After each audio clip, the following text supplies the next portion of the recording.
ایک دفعہ کا ذکر ہے کہ ایک بادشاہ اپنی ملکیت یعنی اپنے ملک کی سیر کو نکلا۔ وہ اپنی رعایا کی خبر لینا چاہتا تھا۔ دورے کے دوران اس کی نظر ایک ملنگ پر پڑی جو راستے میں بیٹھا ہوا تھا، اور ایک دری اور ایک پرچ کے علاوہ اس کے پاس کچھ بھی نہ تھا۔ بادشاہ نے مزید جائزہ لیا کہ اس پرچ میں بھی صرف چند چھولے پڑے ہوئے تھے، پر وہ ملنگ مسکرا رہا تھا۔ ملنگ کی مسکراہٹ میں اتنا شدید اطمینان اور سکون ظاہر ہو رہا تھا کہ بادشاہ حیران رہ گیا۔ خیر، وہ آگے بڑھ گیا۔ دوسرے دن پھر بادشاہ کی نظر اس پر پڑی اور وہ اسی طرح خوش باش۔ بادشاہ کی پالکی پھر بھی آگے بڑھ گئی۔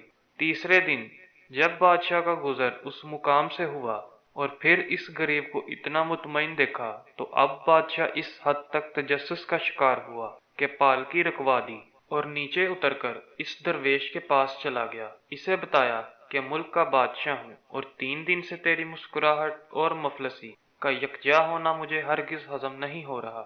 آخر ایسا کیا ہے تمہارے پاس جو تمہیں خوشی دیتا ہے؟ میرے پاس پورے ملک میں سب سے زیادہ دولت ہے، مگر میں پرسکون نہیں ہوں۔ کیا تمہارے پاس پوشیدہ دولت ہے؟ درویش نے نفی میں سر ہلایا۔ بادشاہ نے پوچھا کہ پھر کیا تمہارا خاندان ہے یا گھر والے جو تم سے نہایت رغبت رکھتے ہیں؟